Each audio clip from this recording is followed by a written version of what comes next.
On the 16th of May 1940, Air Chief Marshal Lord Dowding, Air Officer Commanding-in-Chief of Fighter Command, wrote his letter to the Under Secretary of State at the Air Ministry, requesting that a sufficient home defence fighter force be maintained in Britain, and that until the minimum strength was reached, not a single further fighter should be sent to France. Lord Dowding realised how controversial it was. He was effectively saying that the Allies were in great trouble with the fight in France, and that if more squadrons were sent there, they would just add to the wastage, and that the whole war could then be lost. He also realised that the letter would have to be passed to the highest level. Prime Minister Winston Churchill had flown across the Channel and sent a telegraph stating that more fighter squadrons should be sent to France. 3 days later, he cancelled that order, and all but 3 of the Hurricane squadrons based overseas flew back to operate from home airfields. Lord Dowding remarked that their return had converted a desperate situation into a serious situation. This letter and Lord Dowding's subsequent insistence during the cabinet meetings that Britain built up sufficient fighter force paved the way for the RAF to be in a position to achieve victory in the Battle of Britain. As we know, on the 16th of May 1940, Air Chief Marshal Lord Dowding, Air Officer Commanding-in-Chief of Fighter Command, wrote that letter to the Under Secretary of State at the Air Ministry, requesting that sufficient home defence fighter force to be maintained in Britain. Now, I thought it would be worth listening to Laurence Olivier, who very, very eloquently spoke the words of that letter in the early stages of the Battle of Britain film. It's a really good listen, and here it is. To the Permanent Secretary of State for Air. Sir, I have the honor to refer to the very serious calls which have recently been made upon Fighter Command in an attempt to stem the German invasion of the continent. I hope and believe that our armies may yet be victorious in France and Belgium, but we have to face the possibility that they may be defeated. In this case, I presume that there is no one who will deny that England should fight on, even though the remainder of the continent of Europe is dominated by the Germans. I must therefore request that not one more fighter be sent across the Channel. If the home defense is drained away in desperate attempts to remedy the situation in France, defeat in France will involve the final, complete, and irremediable defeat of this country. I have the honor to be, sir, your obedient servant, H.C.T. Dowding. You do appreciate, Dowding, that Churchill will have to see this. That's why I wrote it. Lord Dowding was 58 years old at the year of the Battle of Britain. He was interviewed almost 30 years later and spoke of his experiences. Lord Dowding's interview almost 30 years later, you will hear him explain the almost intolerable stress and anxiety that he suffered during that time in 1940. It really is a very interesting listen.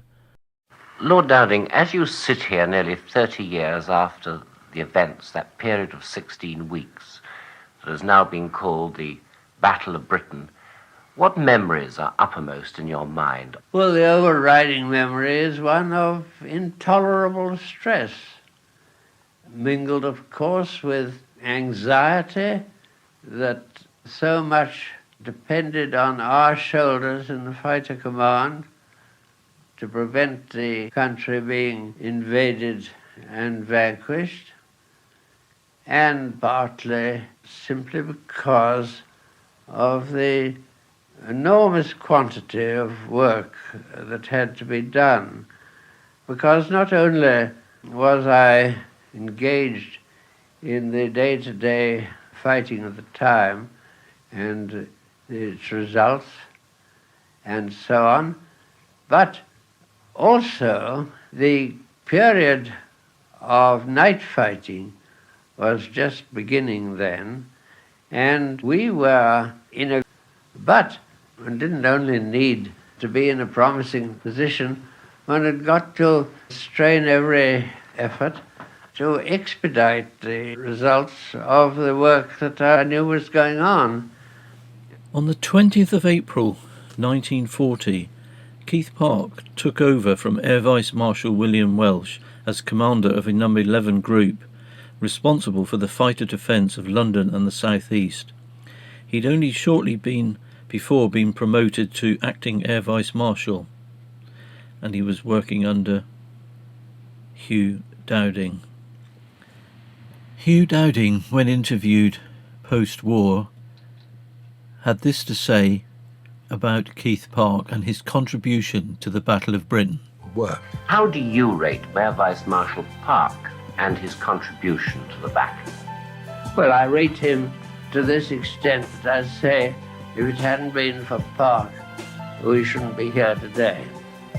I think that he was a magnificent group commander. Couldn't have thought of anybody that I'd rather have had in preference to Park. My experience in 1917-18 in the Royal Flying Corps was absolutely indispensable to me when later on in 1940 I was commanding the fight of the defences in the south of England, first of all covering the retreat from Dunkirk, and then throughout 1940 and especially during the Battle of Britain. The reason I say this is that we were again fighting the same enemy, the Germans, and I knew they were very good natural warriors, brave, well-disciplined, good fighters on the ground and in the air. I'd also learnt that they were slow to adapt themselves when a set plan on the ground or in the air, set plan was thrown out of gear by weather or the enemy's surprise action. In 1926, when I was a squadron leader, I was the air staff officer to a very famous airman called Air Marshal Sir John Salmon. In 1926, I was recalled from service in Egypt to help him reform the air defences of Great Britain, which had been disbanded in 1919 after the First World War. It was based on the principle of a concentration of fighters at selected stations which had to be connected up to a central or focal point where the one commander had, by in those days by telephone, he could dispatch and control his fighters up to the time they left the ground. And in the air, of course, at that time the radio telephones were existing in 1926, but they were very elementary. But the intention was to pass the orders from the one central commander. In 1940, I held that position as air officer commanding 11 fighter group. The central command post issued orders by telephone to its in my case, six fighter stations for the dispatch of the squadrons, and through those fighter stations orders were issued by telephone and then radio telephone to the formation leaders in the air. All that was begun in 1926, and from 26 to 39 it was being perfected in England. At the time of Munich in 38, our radar chain we had a few stations covering the Thames estuary. The chain didn't cover the southeast of England. It wasn't even wide enough to protect London. But after Munich, our fighter command went on to a war footing, and we worked 7 days a week. From 1938, from Munich onwards, we worked 7 days a week, a little harder than we did after the war broke out. And the radar was built up then, and we perfected it. But even when war broke out, the radar was very limited. It could give you the position of an approaching formation of aircraft. It could not give you the height It couldn't give you the strength better than to say 5 plus, and that meant from 5 to 20 aircraft. 20 plus meant from 20 to 100 aircraft. 10,000 feet meant plus or minus 2,000 feet. It might be anything between 8,000 and 12,000 feet. It was the nearest they could get. However, the warning was quite essential to get our squadrons up in the air and for the control of the air raid warning system. It was quite vital. My chief, Dowding, was the overall commander-in-chief. I was his operational commander. In other words, the chap that fought the squadrons, and he was the chap that provided the squadrons for me to fight with. The chief of the air staff, called Air Marshal Newell at that time, was all for agreeing to the War Office demands for squadrons, more and more squadrons to be sent to the British Expeditionary Force.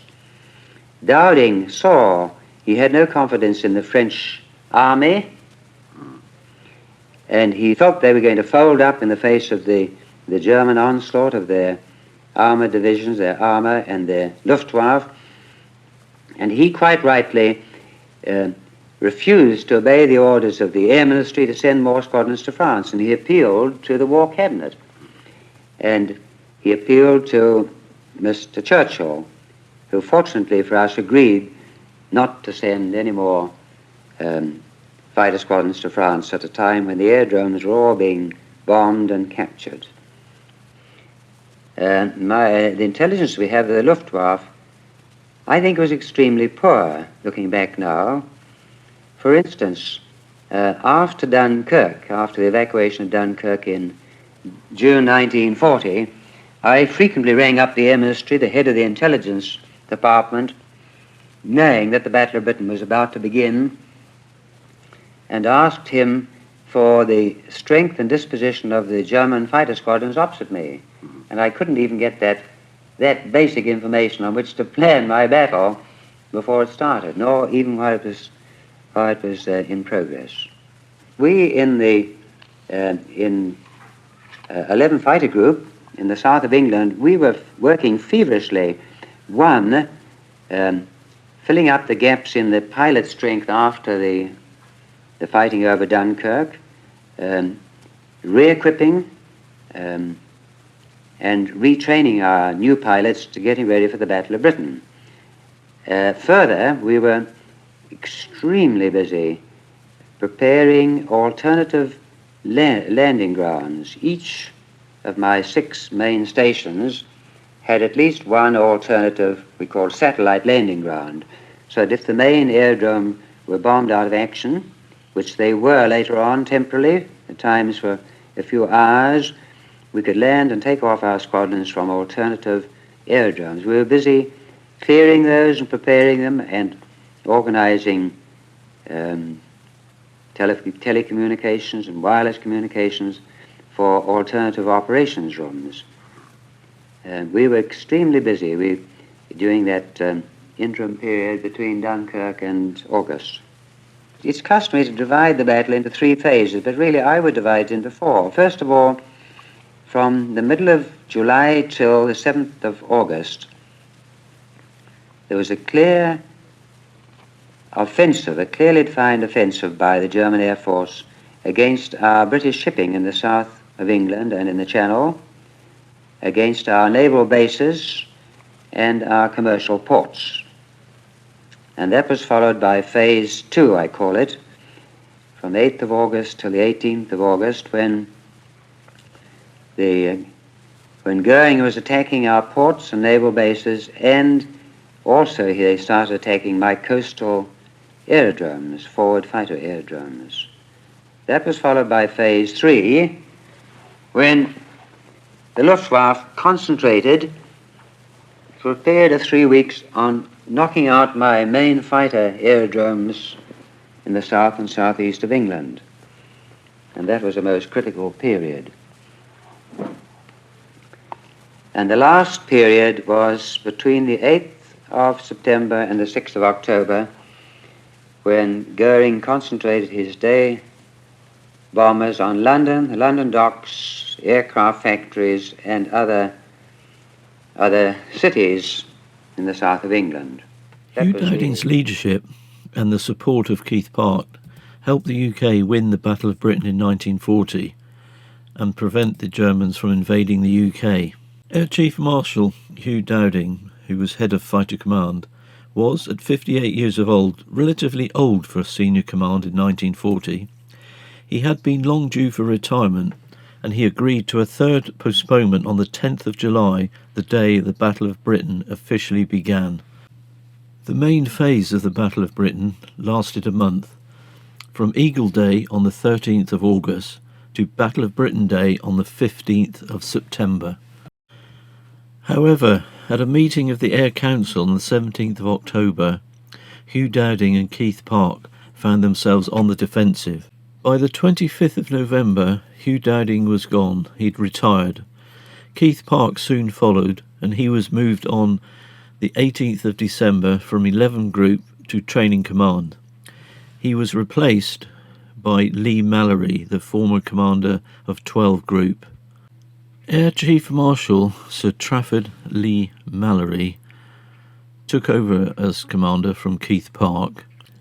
Leigh Mallory employed his new command in an aerial offensive against German-occupied France during 1941, and the Luftwaffe massacred his big wings, achieving average kill ratios of about 4-1. By 1942, Leigh Mallory became Commander-in-Chief of Fighter Command.